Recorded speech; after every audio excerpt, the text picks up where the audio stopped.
My name is Jennifer Ruiz. Today is May 5. I'm in the San Antonio, Texas, in the UT campus, Health Campus, in the Transplant Center office, interviewing Dr. Francisco Cigarroa for the Voces Oral History Project. Thank you, Dr. Cigarroa. Do you prefer to call you doctor? Está bien. ¿Está bien? For agreeing to interview by the project. Please know that if there are topics you don't wish to discuss, you will not have to discuss them. Also, if there is something you wish to discuss, we want to hear you. If in any point you wish to stop the camera to get a drink or use the facilities, please let us know. As we say early, your interview will mean at the Native Lim Benson Library at the University of Texas and Austin campus. So let's. Yeah, Sounds good. Go Longhorns. Yeah, Longhorns. I didn't tell you that, but yeah. Okay. So, okay. So, Dr. Cigarroa, you grew up in Laredo, right? Correct. Right. So, could you tell me how was growing in Laredo, which is a border city and also Hispanic, a lot of Hispanic people? Yeah, I think growing up in Laredo was, one of the greatest gifts that God gave me, right? You don't select what city you're going to be born in and where you're going to grow up. But, being born and raised in Laredo, being one of 10 children in our household, learning Spanish as a first language, and then ultimately becoming bilingual as we grew up, having no hesitation to go into Nuevo Laredo, Mexico, where my grandparents lived. It was really a seamless back and forth in regards to being exposed to Mexico. So in a way you can say I was born and raised in Laredo, Texas, and in Nuevo Laredo, Mexico, because it was really indifferent to us, growing up. And also growing up in an area where, we realized that as we grew up, it was an underserved region, and that in order for us to be able to contribute back to this beloved region, it was important for us to get educated. I mean, we had a lot of, wonderful role models, and at the same time understanding the beauty of the land and the beauty of the Texas-Mexico border region, which I think, is different than other parts of the United States. It's a very much of a bicultural community. So let me stop you real quick. The mic is rubbing against the. Thank you. Okay. So your grandfather is from New Mexico, New Laredo in Mexico? So my maternal grandfather, while I was growing up, lived in Nuevo Laredo. Okay. And my paternal grandfather lived in Laredo. They were both born in Mexico. Okay. So you have a lot of, when you say bicultural, can you please be more specific? What does it mean compared to another borders in America, another part of or another states in America? I would say the difference would be that, let's say the border between U.S. and Mexico, in contrast to U.S. and Canada, is if you're truly bicultural on the U.S.-Mexico side, you will be bilingual. You will understand, the opportunities and challenges of people in the United States and in Mexico, and you will also develop lifelong friendships with citizens from both countries, and you will be biliterate and bilingual and enjoy the arts of both countries. It really was a seamless interaction for me growing up. You study in the high school, Nixon High School, which is a public school in Laredo. Why did you study there? It was the only high school that was in the area? No, actually, my educational aspects of Laredo was another beautiful part. The first we all went to kindergarten, but after kindergarten, my first and second and third year of elementary school was at a Catholic school called Ursulines Academy. So I got to be a part of the monjitas and get to know life under the strict rule of a Catholic nun. And then from there, I went to public school through 8th grade, junior high school. And then my 9th and 10th grade in high school was at a Catholic school, St. Joseph's. But they basically were in the process of closing down. And so my last 2 years of high school were at Nixon, where I graduated. So I went to a variety of different schools in Laredo, and each one was fantastic. These different schools speak Spanish also? They are bilingual, or also force the people to learn English? No, it was English, but everybody spoke Spanish. Even to the professors? Well, everybody understood Spanish. Everybody was bilingual, but the classes were in English. And the classes were in English. Okay, so I read in part of my research that there are a Dr. Leonides Gonzalez Cigarroa High School in the south of Laredo. Is this related to your family? My uncle. So there's so my father and my uncle were very devoted to improving education on the border. They were huge champions of not only improving the public high schools, but also bringing a community college and a university to Laredo, because they knew firsthand how important education was and how unbelievably underserved the Texas-Mexico border region of Texas was. So they were huge champions of enhancing education. So when my uncle passed away, he died prematurely. He must have been 51 or 52. He was an outstanding general surgeon who used to provide care for many patients across the border. He died of a berry aneurysm.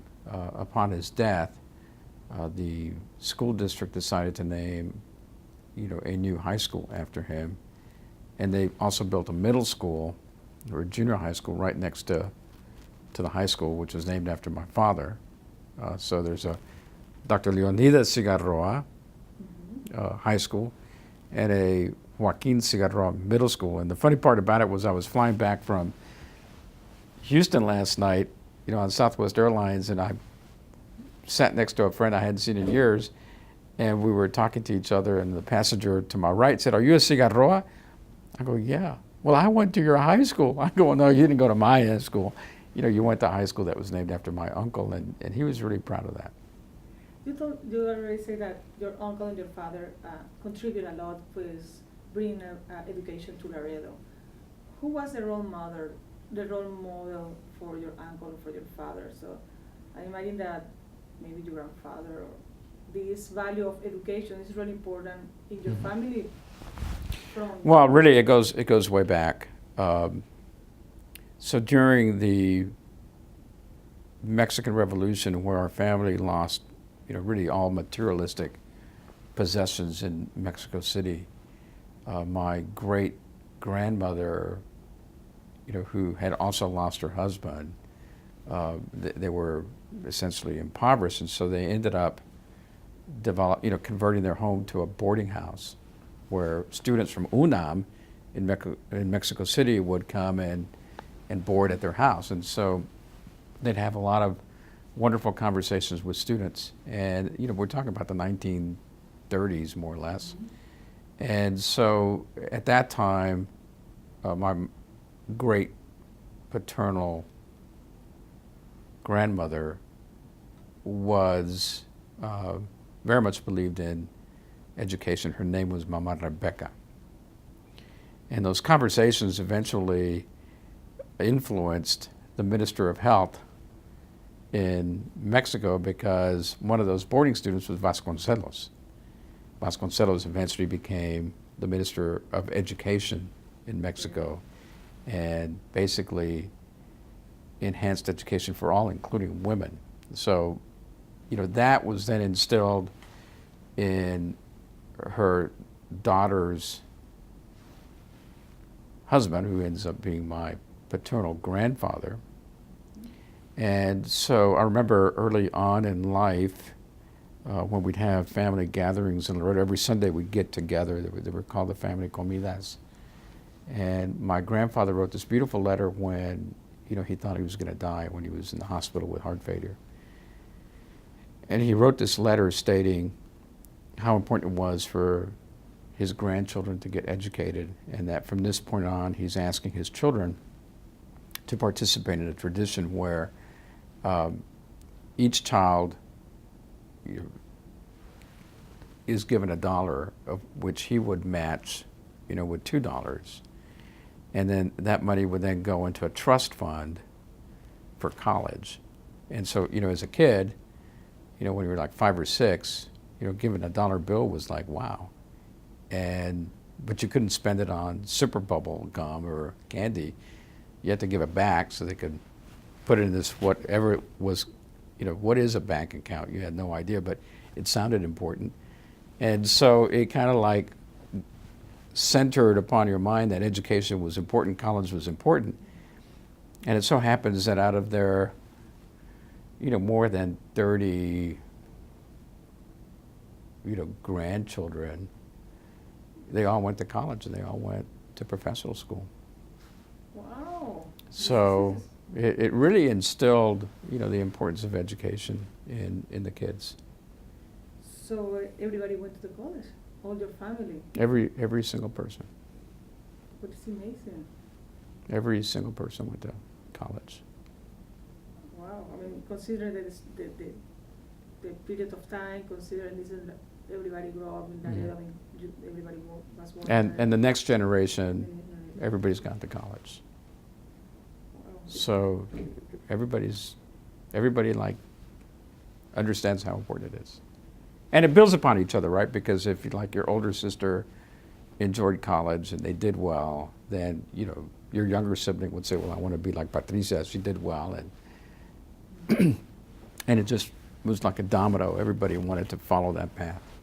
This is a role model and role model and role model through generations. Yeah, but it really started through Mama Rebecca, through those early conversations, right? Right. It's a beautiful story. I mean, incredible. Yeah, if you read the book that Yeah. I told you to read the book, it has it all, the conversations, I really read the book. the letter that was written by my grandfather, the focus on, public service and trying to make life better for others. So now I'm not surprised that you also contribute for the education at all. So you went to Yale, Mm-hmm. and you went to also studying the medicine in Dallas, right? How was first of all, how you decide to be a doctor? And the second question it will be, why you decide to go to Yale? I mean, so far from. Yeah. I mean, So I think, becoming a doctor, I would see my father come home, and he's still working at the age of 91. He would come home every day with, a smile and talking about his patients, and he was always working. So we would spend the weekends with Dad making house calls, because that's the only way we could really spend time with him. So we get in his car and we travel all over Laredo, making house calls to see the patients that couldn't go to the hospital or see him in clinic because they had no transportation. So it was a lot of family time, experiencing that. And then my Uncle Leo, to me, was like a figure bigger than life, in the sense that, he was a surgeon and, great pianist, and with a lot of charisma. And I go, I want to be like him, and I want to be a surgeon. So I think it was like in me to become a surgeon. That's what I wanted to become. And so, Father always said, reach for the stars, and so, I did well in high school, and so, I applied to Yale. I don't know why I applied to Yale. I mean, I applied to Harvard and Yale and Princeton, and ended up making a decision to go to Yale. That's where I ended up. And, you know, that wasn't an easy time because I was really completely underprepared to navigate the academics of Yale, because I went to high school in one of the poorest school districts in America where, you know, you weren't being prepared to navigate, you know, a university like Yale, where suddenly every week you're having to write a paper and you're having a debate.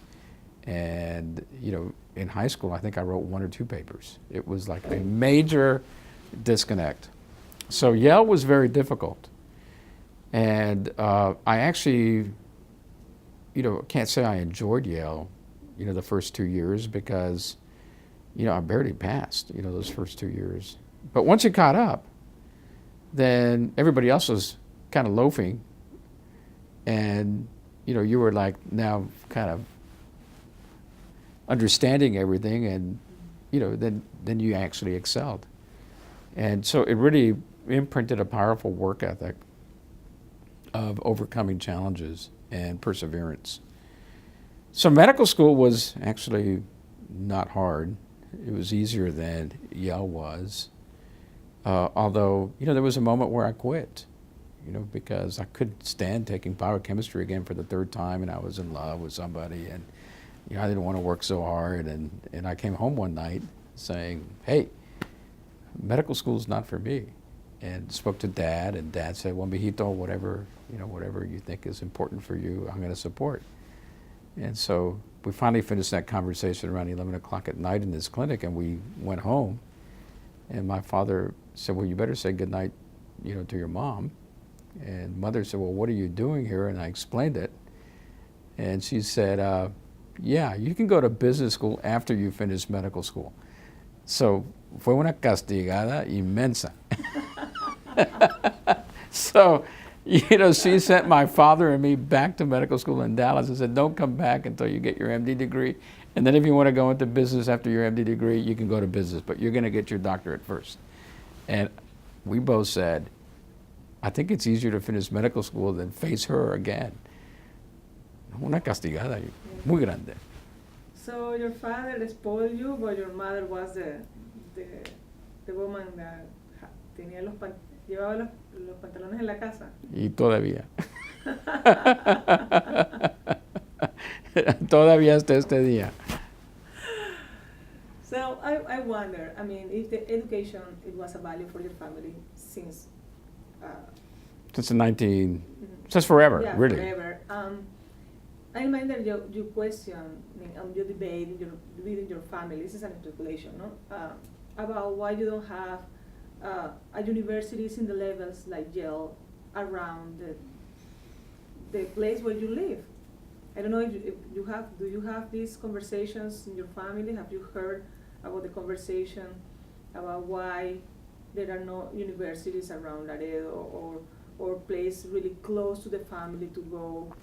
I don't know what the socioeconomic status or problems you face with your family, but sent to anybody far away from the family is also money, is a lot of change, and also you already told me that it was a disparity compared to you grow up in the high school in Laredo and go to Yale. Well, in the I would say that the only university along the Texas-Mexico border region in the 1960s was probably UT El Paso. And it was not then, I think, a part of the University of Texas. It was its own independent kind of mining and engineering school. But to get a baccalaureate degree was not possible in Laredo or Harlingen or Edinburgh or Brownsville. And so the best you can do in Laredo in the 1960s was to get, you know, an associate degree, you know, from a community college, which there's nothing, you know, wrong with that. But if you wanted to become a lawyer or a professional or architect or engineer or, you know, whatever, you'd have to go to San Antonio or Austin. And as you know, for many, that's just not possible. And so my Uncle Leo and my father Joaquin felt very strongly that there was a injustice there. So they testified before the legislature. They were not very sympathetic, but it started the debate. And really those opportunities didn't change until the 1970s, or maybe somewhere around there, or the early 1980s, when there was a big lawsuit by MALDEF, the Mexican-American Legal Defense. And they realized that education was woefully inadequate along the Texas-Mexico border region and in South Texas. And my father actually was a key witness in that lawsuit. And eventually they prevailed. And suddenly there was a commitment by the legislature for more money for South Texas, for the Texas-Mexico border, the community colleges in Edinburgh and Brownsville, then Pan American College and Texas Southmost College, became part of the University of Texas system. And so now you've got universities. Laredo eventually ended up having, the Texas A&M system come there not too long ago. I mean, that was in the late 1980s or somewhere to that effect. And then they started providing more funds for more PhD degrees and professional degrees. But even to this day, it's still an underserved region for many reasons, but we're off to a good start. Sure. So I imagine that this way that your father fight, also your uncle, with this to get a quality education in the area, inspire you in some way to get accept this kind of position like a chancellor of the UT system later? I mean, because you become a doctor, and after that, you went to Boston, also, not Massachusetts, and in what moment you decide to go back and maybe incorporate it in the movement? I would say movement to improve the education and also fight to try to get the medical school here. In what moment were you? I think those were acts of God. It was divine intervention because I never had any interest in administration. I just wanted to be the best, pediatric surgeon, transplant surgeon that I could be. The reason why we ended up in San Antonio years ago was, my first thought was that I was going to stay at Johns Hopkins Hospital to be a pediatric transplant surgeon, but my wife, I said, I think it would be better for us if our children, got to know their grandparents and all their cousins. And maybe we should go back to Texas. And that ended up being, really the very best decision. But that's how I ended up in San Antonio. Not because it was my primary professional choice, but it was a choice balanced on family. And, Graciela asked me, who have been the most important people in your life? And yeah, it was my grandparents and my cousins. And being bilingual and being bicultural and understanding the beauty of Mexico. And we thought that if we grew up in San Antonio, then our children could still be exposed to all that, even though not in Laredo, Texas, but close enough. So we came over here, and I had no idea I was going to go into administration until the former president stepped down and somebody nominated me, and I was an assistant professor at the time, to be considered for president. And I said, I'm not interested. I haven't chaired meetings before. I've not been a department chair. I've been a dean. I'm a surgeon. That's who I am. That's what I am, and that's what I do. And so my father, we discussed it. He goes, Mijito, you should at least go through the process because you don't want to get the Board of Regents upset. I mean, you don't want to disrespect them. I didn't even know who the Board of Regents was. And so I remember asking Dad, well, what do you think the chances are of this happening? He goes, about 1 in a million. It's not going to happen, but at least you can, it's an honor to be considered, mijito. I go, okay, I'll do it. So I ended up, going through the interview process, not so much because that was what I thought I was going to do, but just because part of the respect of the process, and I ended up getting the thing. I ended up becoming president. And, I was a little nauseous because that was the last thing I thought that I was going to do. On the other hand then, right, you've got this position. You're not going to disappoint your family name. You're going to do a good job. And I had views that few other people had in Texas, which is making house calls with Dad in one of the most underserved regions of the world, understanding that access to healthcare and access to education was not robust, far from robust, actually inadequate compared to other parts of Texas. That in this position you can actually make things better. And so it was easy to come up with a vision that would have a significant impact, on society and the Texas-Mexico border. And so it ended up being a fantastic experience for 9 years.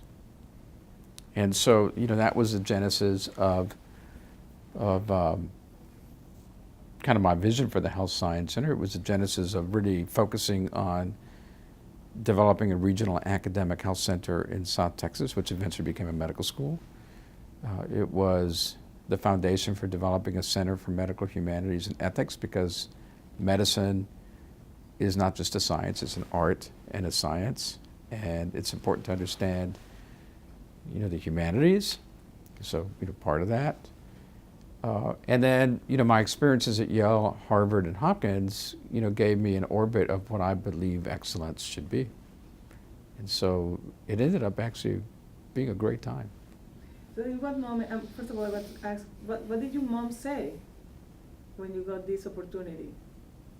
About about for the president? Yeah. Oh, she was lighting candles. She wanted it to happen. Okay. She lit candles. Because you say when you have a good family, so I mean, the pressure of the family, first of all, is important. It's part of your commitment, no? Mhm. This is how, when you get a big family, maybe you get also a commitment with all the stuff that, and honor your ancestors in some point. Did you feel in this way also? I didn't really think about it that way then. I think about it now to say how, maybe there's genetic memory, because, a lot of these things you're not thinking about, but then as you understand your family history more, and you go back to, nearly 100 years ago, people were, my ancestors, my forefathers and foremothers were focused on education and eliminating inequality and focusing on social justice issues.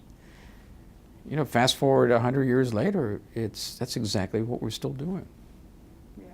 So, how was, I heard that the idea to merge UT Boronfield and UT Pan America, it was your idea.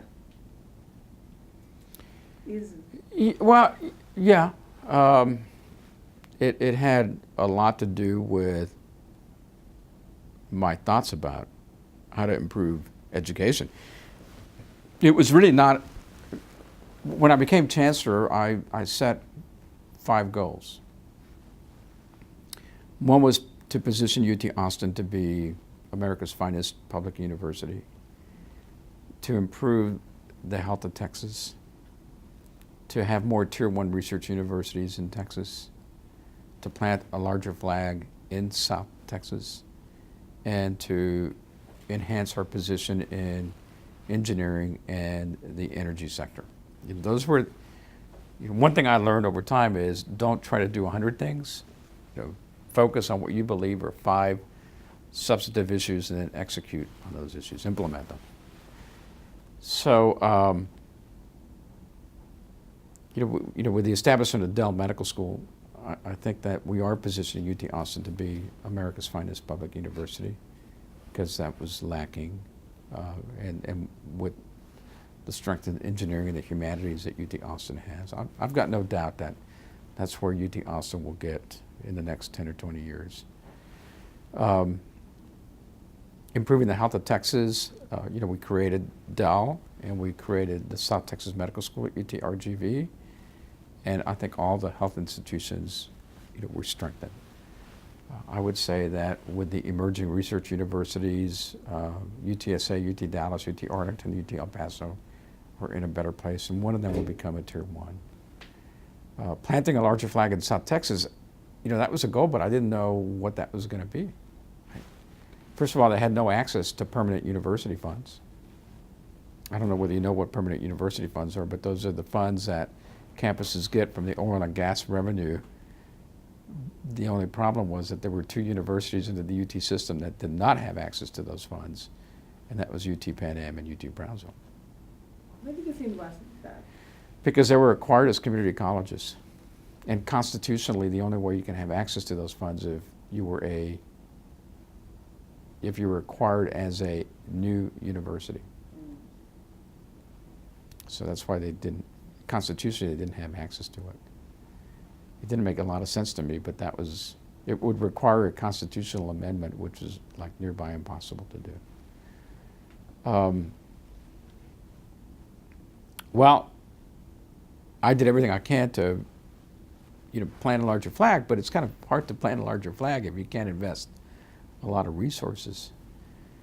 Then the last thing in the world happened that I was predicting, or that I could not predict, is that the partnership between Texas Southmost College and UT Brownsville fell apart.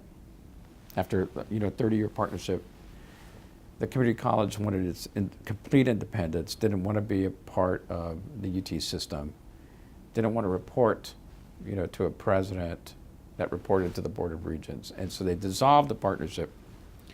When the partnership dissolved, UT Brownsville lost a lot of money because, they were getting they were beneficiaries of the important bonds that, the community college would have access to. So they lost facilities, they lost revenue. This was a time when, the state budget was being cut because we were in a recession. And as you can imagine, there's not a lot of philanthropy over there like there is in Austin. And UT Brownsville was going to die. It was just not going to make it, in my opinion. Which is really very sobering for being the first Hispanic chancellor at UT, having, or witnessing a process where you felt that a university that's 95% Hispanic was going to be, very much harmed, to the point where it may not survive. And I did not want to have the legacy of being the first Hispanic chancellor who had a Hispanic serving institution not survive. I said, that's not going to happen under my watch. So it was a big problem. And the more I thought about it, the only solution kept on coming back is how do we get them to have access to permanent university funds? They can't survive without it. And constitutionally, it was not possible to do. And so we had a meeting with my executive team, and we had a particular individual by the name of Steve Collins, who is a lawyer at UT System, who ended up being the parliamentarian for the Texas legislature for many, many years. So he knew all the little legislative nuances and rules and regulations and policies. And, he was is a legal wizard when it comes to that. And he said, well, Chancellor Cigarroa, there is one way you can get them to have PUF, but you just have to create a new university down there. And so we kept on scratching our heads, and I said, well, if we combine UT Pan Am and UT Brownsville and put the medical school as part of that, and we make that a formal entity with one president, and we combined the medical school as being a part of that, could that be a new university? He said, yes. But you have to get the legislature to approve it. You need 2/3 of the legislature to approve it. And I said, well, I think I can get that done if, in fact, we can convey to them that they can get permanent university funds. So I went to Senator Lucio and Senator Hinojosa and Representative Rene Oliveira to discuss this. And I'll never forget Rene Oliveira because he was always upset that the UT system would not give them $1 of puff. He couldn't understand it. And he was very vocal about that. So I explained this idea to him because I was a little nervous about it because he's tough. And he looked at me and he goes, Chancellor Cigarroa, that is stupefying. And he was silent. He said that very loudly. I go, I don't know whether that went well or whether it went badly. And there was a pause of about 30 seconds thinking this did not go well. And he goes, I want to be the author of that bill, which meant it went well. And so, from that moment on, we started working on it. And the Board of Regents was very supportive of it because they too wanted a plant enlarging flag in South Texas. And the legislature approved it unanimously. And within 6 months of the approval by the legislature and the signing by the governor, they got $300 million in puff. And now they have a medical school, and now, they have, a promising future. So out of a crisis came out, a miracle. So I imagine because, I think you are a leader by natural, like by genetic, a leader because all your CV, even though you were in Boston, you have been in charge about of the leaderships positions. So and imagine, according to this story, you don't take no for answer, right?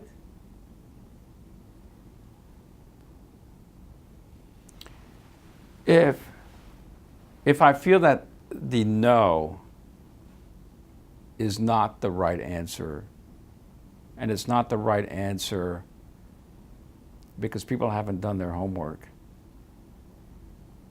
then I will figure out a way to enlighten people. But, not by force, but by, telling a story, right? Here's the story, and this is why this is important, and this is why it makes sense. And if we don't do this, Texas as a whole is going to suffer, in the next, decade. And if you could find the story that resonates, and you could be a good storyteller, and people feel that you're being honest and you're doing it for the right reasons, then you can usually get a no to become a yes. But there's also magic behind that. There's at the time, there was, a strong desire by the citizens of South Texas that they are deserving of permanent university funds. There was a strong desire to have a medical school because Austin was creating a medical school, and they felt that they needed access to that. Economically, the state was in good shape because we got out of the recession and oil and gas revenues were robust. And the legislature, I think, wanted to convey, that, they cared about the Texas-Mexico border. And this was an opportunity for the Republicans to say, we can do something good for the border, because the Republicans, we had Governor Perry there, and it was an opportunity for the Republican Party to show support for a region that had been underserved. And so the politics of it all were right. The trick was understanding that the time was right and let's take advantage of the moment. Because you could say, I don't want to do that work, it's probably not going to happen. No, it's the right reason, the timing is right, let's go to work. And then, great things happen. How did the community take the decision? They loved it. Because when you say... They cried. They cried. I mean, they cried with joy in the sense that for the first time, they were real members of the University of Texas system family. Before, right? They were part of UT, but they didn't get a penny from UT when all the other 13 universities got puff. You know, they were asking to run the same race, but with huaraches rather than Nike shoes. It wasn't a fair race. They didn't have access to the puff. Now they had access to a medical school, which was a dream, you know, for that community. And you know, the only hard part of that process was having to sunset 2 mascots and create a new mascot, because the Scorpions and the Broncos weren't going to survive the new university. I read in the article. I'm going to ask you. So we came up with the Vaqueros. Yeah, I read an article about you discuss a lot about the identity of the UT Brownsville, identity of the Pan American. How was this discussion? How was? Well, I think it was very important not to forget, you know, history and not to forget the past, but then also understanding why we were changing. And we were changing for the greater good, in the sense that this could be transformative, you know, for South Texas. Let's just put our own personal situation aside. What's in the best interest, you know, of this region? And everybody agreed that this was in the best interest of the region. On the other hand, just like everything else, when, you know, reality finally hits and you're a student at UT Brownsville, you know, or you're a student at UT Pan Am, how do we make students and faculty feel part of the same when you're, you know, 50 miles apart? You know, and that's still a work in progress. That's not yet, you know, completely solved.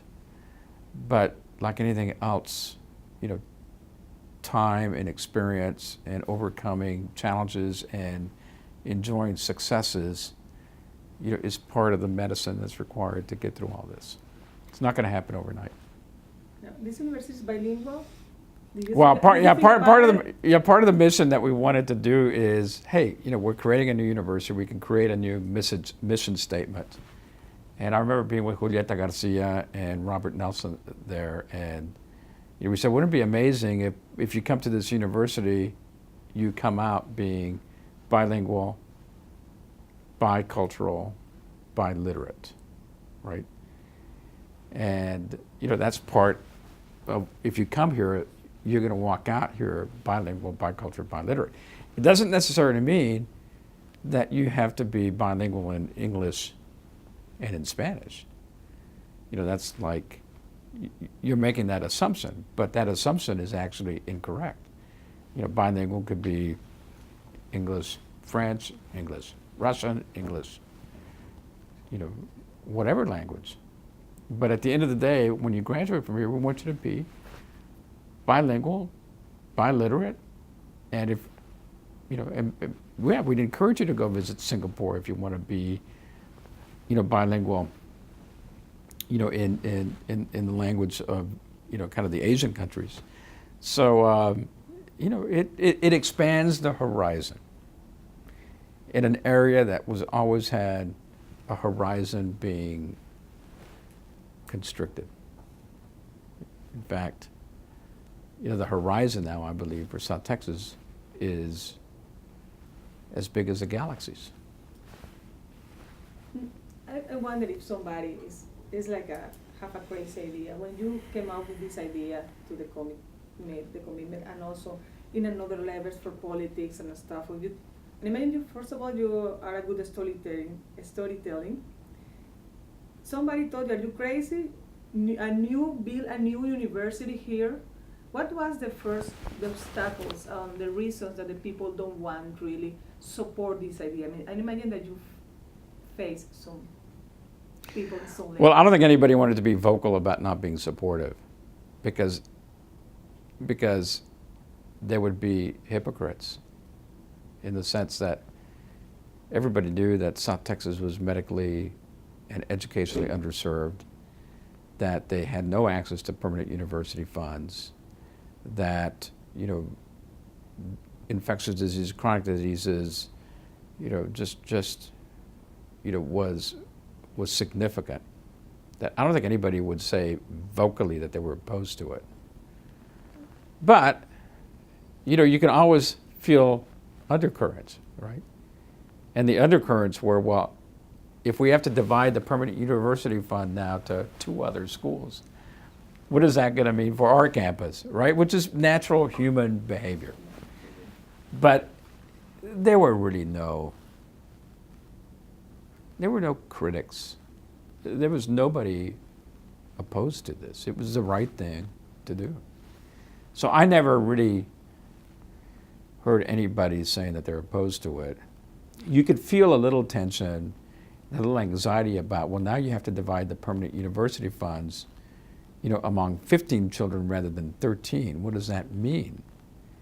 And at the end of the day, we could solve that problem to say, look, the oil and gas reserves have never been higher. It's not going to diminish any of the revenue that your universities are getting. So once people understood the business plan and how this was going to impact the entire family, it wasn't going to hurt anybody. It was going to actually, in the end, improve everybody because, if the universities build great cities, and now if you have a great university in South Texas, economically, South Texas is going to be doing better, which is going to be better for the state. They're going to have more tax revenue, that everybody wins. So it was actually one of the easiest things to get done. And it was under our nose for so many years. We just didn't see it because there was not a crisis. In terms of the races, because this is that I have read so far, but I'm not from here, but I understand, for example, it's not only here, in every process, like you accomplish with the requirement to get money, to get a university, or to get better education. So the system, the government, the state, I don't know, the system say, oh, I will give you the school. But the school has all the white American professors, and the director is also white and American, and all the students are from the border. So I wonder if when you created this new university, you have a specific requirement for trying to get more variety or more equality in races, and don't have all the professors from the specific. Well, like we all know, that's going to take time. The first opportunity is, develop a pipeline of future professors, which will be, the students from South Texas that now have access to, many more professional degrees, and even a doctorate of medicine if you want. Which now you've increased the pipeline of future, leaders in the academy. Second, successful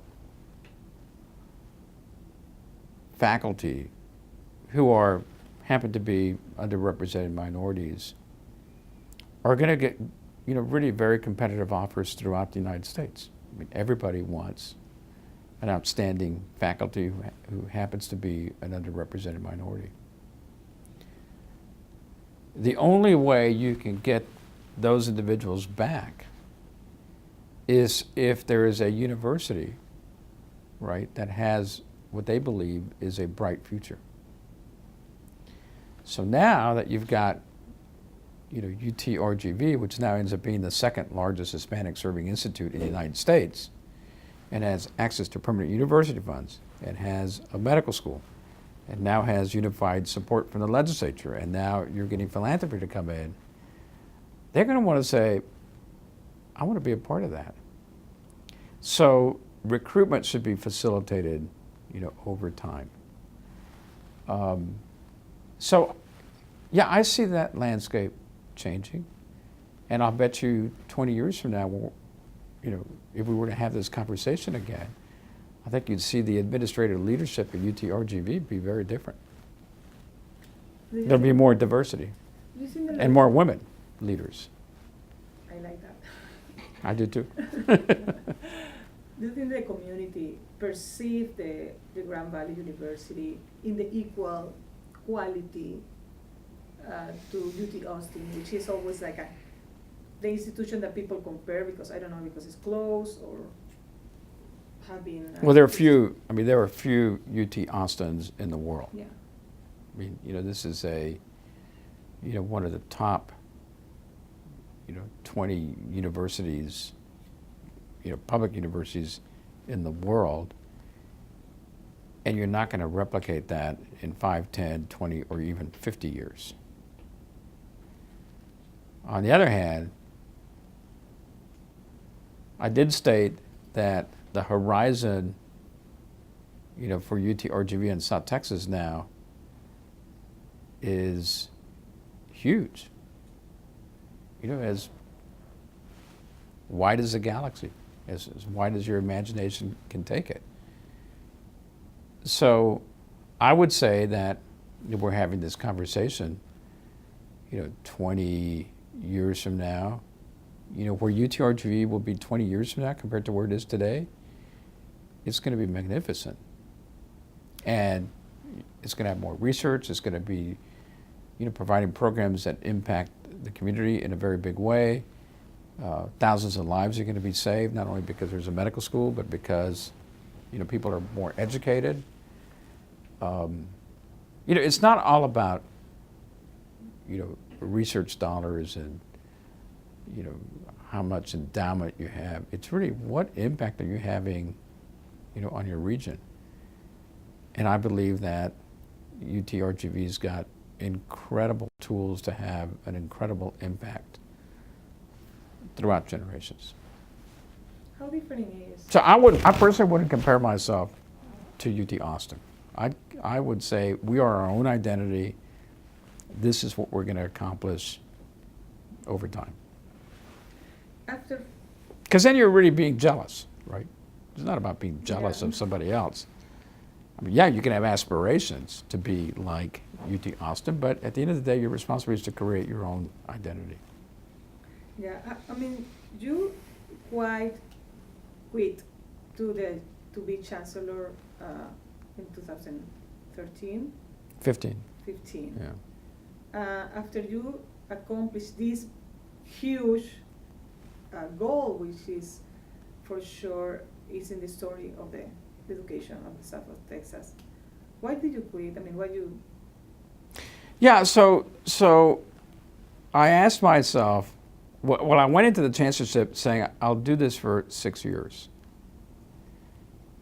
because the lifespan of a chancellor is 6 to 8, right? I mean, that's the lifespan of a chancellor, 6 to 8 years. Okay. And after I completed my 5 major goals, as I said, which is position UT Austin to be America's finest public university, I feel we did that. Improve the health of Texas, we did that. Put the pathway to establish more Tier 1 universities, we did that. Plant a larger flag in South Texas, we did that with POF. And have a bold plan for engineering and energy, we did that. At the same time, I was beginning to get a sense that I was losing my confidence in the operating room. Saving children's lives in the world of liver transplants and kidney transplants. And I was still relatively young, as a professional. I mean, 57, assume you've got, you're going to work to 75. Dad's 91, still working, but assume a surgeon can work till 75. I still had 18 years, to be able to operate if I decided to go back, or if I did not, could I come up with a vision that was better than the vision I had 6 years ago? Right, because it was time to, we've accomplished these goals and we're going to sustain that, but now if I want to do this for another 6 years, what am I going to do? In my mind, I felt that I accomplished everything I wanted to accomplish, and that my heart was saying, I don't want to lose the ability of being a surgeon, which meant, the decision was I either had to give it up because at some point it would be unsafe to operate. Like it would be unsafe for a pilot to fly a jet if they're only flying every third weekend. Or if you're going to come back full time. The decision was easy. So I felt that I accomplished the goals that I set out and that it was time to go back to surgery, otherwise I'd lose it forever. So I made the right decision. Coming back with your a little personal life, when you get married, So I got married in 1983. and after you finish your Dallas school, or in the I middle? got engaged when I was a senior medical student, and Graciela was a third-year law student. And then we got married when I was a surgical intern. So, Graciela was, has always been with me during my surgical career. You have 2 daughters. 2 daughters, Maria Cristina and Barbara. How is the family, your nuclear family,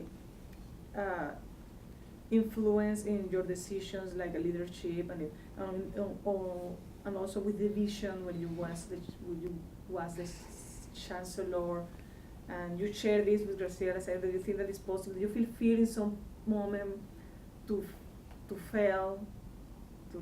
Oh yeah, I mean, there's always moments of, self-doubt and, I'm not doing a good job. People are upset with me. All this type of stuff that always happens, in leadership roles. But Graciela is very strong, and has always been a great counselor to me. My 2 daughters have been, great counselors to me. And in times of debate, you bounce ideas off of them, and what you think might be a good idea. Let's say like Barbara would say, "Oh, Dad, I wouldn't do that." That's not going to go well. I said, "Well, why?" And they explained it and go, "You're right. That's probably not going to go well." So, you can bounce off things with your wife and your children and your brothers and sisters that you really wouldn't want to bounce off, in a arena of your peers, because they might say you're crazy. Yeah, but so this is kind of crazy, but Yeah. it was good. But I mean, Yeah, it yeah. sounds crazy in that time. Yeah. You still go to in Laredo is still your majority Mhm. of your family still live there? My parents still live there. My 3 brothers live there. My sisters live, in Houston and, Laredo. So yeah, mostly, yeah. I have one brother who lives in Portland, Oregon, but everybody else lives, either Austin, Houston, or Laredo. After you quit to be the chancellor and you decide to go back to the medical practicing, but now you are still in the leadership. You are still in the position of you have the position also has administration work and medical work. Do you think that in some point, even though you didn't want to do administrator work, you like it and you visualize your future doing both? One thing I've learned is I can't predict the future. I had no idea I was going to be president. I had no idea I was going to be chancellor. I had no idea that I'd be blessed to be able to come back to, be a leader in liver transplantation surgery. I don't know what the next chapter holds, but if it's to improve, the quality of, the next generation, and if it's for the right reasons, I might be attracted to it. But for the time being, I'm pretty happy taking care of patients. How do you see the Laredo where the time that you grew up and the Laredo now? Yeah, well, first of all, Laredo has grown a tremendous amount since I grew up there since I was born in 1957 and left in 1975. I mean, I really haven't lived in Laredo since 1975. But I think now I'm a little sad in the sense that this seamless interaction of not even giving it a second thought, going from Laredo to Nuevo Laredo and back and forth, is gone. First of all, many, the cartel wars, drug violence, all that was happening in the early part of, this decade, and, maybe in the past 15 or 20 years, young children, parents don't want their children to go over there because they're scared of the violence that occurred, and can that still happen? Immigration policies are much stricter. There's a lot of rhetoric now between some polarization between Mexico and the U.S. This sense of a wall, right? I mean, it's foreign to us. It's not the environment that I grew up in. Can we get there again? I don't know the answer to that. Except that if you're bicultural, bilingual, biliterate, and you understand the values, the beautiful values of Mexico and the beautiful values of the United States, none of those issues could really dissipate that, because it's about people.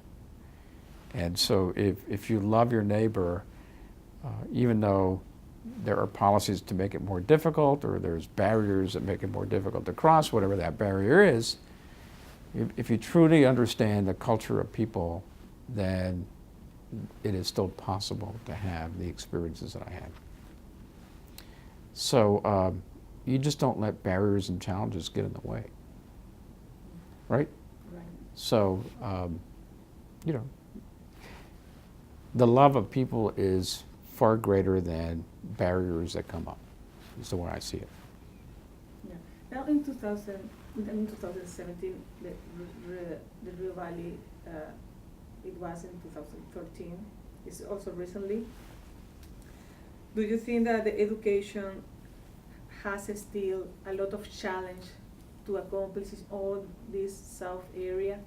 Do you think that, what is your sense of how many schools is important to build in this region? Do you think that it's necessary another university according to the population? I think that right now, based on population, the universities are developed in the right population centers today. That may not be the case tomorrow. But I think right now, education is, the future of every country. And so I would hope, that the leadership of the state, the leadership of communities, realize that, they have to invest and nourish the public educational systems. I would say that still a big challenge is K through 12 education. Because if you don't really develop a mastery of English or Spanish, or the skills necessary to navigate either community college or college, then even though you have those institutions in your environment, if your K through 12 school systems aren't adequately supported, you don't reach the place you want to be. So it's not just about the medical school, it's not just about the university, it's about us understanding the importance of K through 12 education and how to hold us, the legislature, and the institutions of K through 12 accountable to do their part in the overall success of the future of a child. And at the end of the day, it takes resources, but it also takes accountability on our own part. We can't put the blame on, it's that person's fault. It's really a collective responsibility among the citizens of our communities. So the community need to be more involved in that. Individuals and communities, including the three of us here. We have to be personally engaged, in the causes that we feel are important for our children. It's easy to say that's somebody else's problem. In the case of your daughters, do you think that they have the genetic, like all the family, to contribute their activities? Well, they already are. I mean, they already are. So Cristina is very much involved in immigration policy and immigration law. Tremendous focus on and interest in the Dreamers in DACA and human justice issues in regards to immigration challenges. And Barbara, my little filmmaker, is, her work has really been on social justice films. So she just finished a film on migrant farm workers in the Hudson Valley. You don't think about migrant farm workers in New York State in the Hudson Valley, but she just filmed a documentary, short film on that, and it's going to be very powerful. I can't wait to see it. So, they're following their dreams and passions, but it's about, I think, focused on doing good for the world. So I think they've got the right values. So when your grandfather came here to this area, do you think that thought that at some point have this vision for all the family to build a big community with the education, with the good? I think he knew that he instilled the right values, but I don't think he could possibly realize the magnitude of the impact that he and his wife and his parents had. It's impossible to predict the future. You can wish it, but in his case, his wish became true. But you are a visionary at some point. What is your? I need to ask you, what is your vision now, since this position, maybe for this position that you have to, planning to accomplish another goal in your current position here?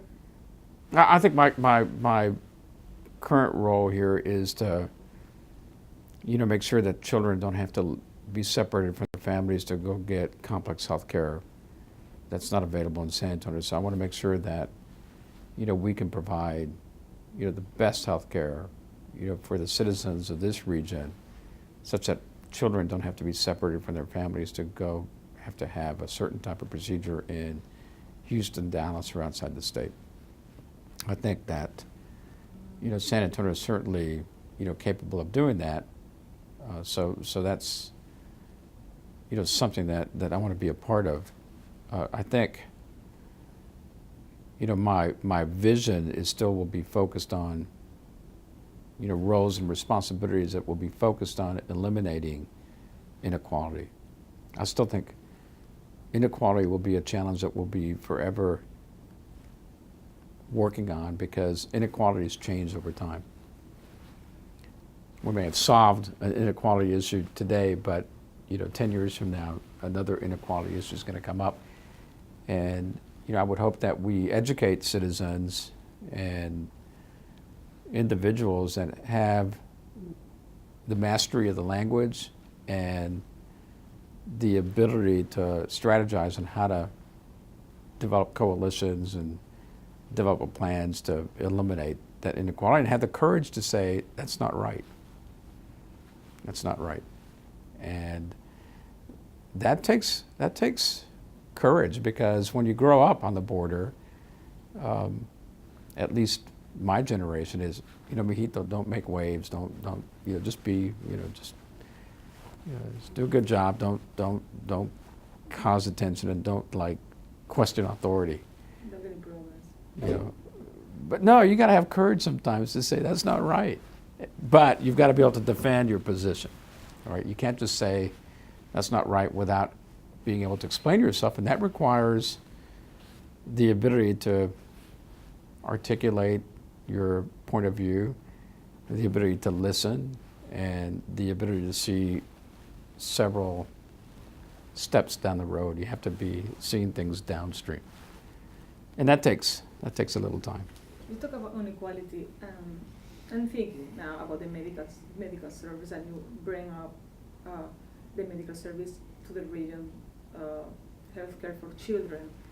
But how about the economic way? I mean, I don't see. I see the opportunity that you have, at least the service around the community. But if you don't have money, how could you get the service? Well, that's why fundamentally education is very important, because I think without an education, it's difficult to have upward socioeconomic mobility. So it starts off with education. Then, if you are educated and you're seeing inequality to access to health care, then you have to be a part of establishing policy that helps eliminate that inequality, whether it's, changing the way insurance companies work, educating legislators about access to health care. But fundamentally, in order to get to that level, you would have had to master K through 12 and, probably not necessarily required, but probably you're going to have some college, or you're going to have a baccalaureate degree or a professional degree to get into that orbit of debate. It's not essential, but it certainly helps. I would say that to get to that level of success, 95% of people will have, a higher education. Do you think that the medical service should be public, like a low cost for the community? I think that we have to, make sure that, our children, and our patients, irrespective of their socioeconomic status, have access to good health care. And therefore, having the ability in the current environment that we're in of having insurance becomes extremely important, or contributing to a healthcare system that is able to provide you great quality care at a lower cost. And there's different models for that. But fundamentally, I believe that if you are a U.S. citizen and your child or you are sick, that you ought to have access to great health care and not have it be a huge economic burden to you. I'm sorry, but I cannot avoid to ask you. You're talking about citizens, but all this region, there are a lot of immigrants without papers, and the population is really high number of the population of all the region is not documented, so it's not citizen, and it's go through generation to generation, because I think it's part of the culture that the mother don't have documents, and even though the children was born here, have the sense that they are not right to get citizen. I know these have this program like a DACA and that. So my question, of course, is thinking about, you said that already, what about this old part of the population which haven't documented and also live here, and it's part of a big community, Brownsville, I mean, McAllen, all the border is really... Yeah, I mean, we're fortunate here, in San Antonio to have a huge safety net hospital, which is University Health System. And, any individual who comes to their emergency room, is going to have, access to health care. If you don't have insurance and you're sick, they will figure out a way, to help you get better. It's hard to get a liver transplant if you don't have insurance, because we could do the operation on you, but if you don't have, the means by which to get the drugs to prevent rejection, you're going to die, because, so if in that situation, let's say, I'm a Mexican citizen, I don't have U.S. insurance, I don't have the means to pay for a liver transplant out of my own pocket, and it's impossible for me to get a liver transplant here without insurance, then I have a decision to make. Do I want to go back to Mexico and get my transplant in Mexico or not? Because I can go to Monterrey, I can go to Guadalajara, I can go to Mexico City and, get that liver transplant in Mexico and, have access to their healthcare system. I mean, those are tough choices. I think if I were in that particular circumstance, I'd probably go back to Mexico if I want to live, and you know, solve the problem later on when I'm in a better quality of life. But yeah, these are impossible, you know, questions to answer, you know, in a short period of time. But you know, these are human, these are real life situations that we face, you know, every day in America. Especially in this part, I Mhm. think.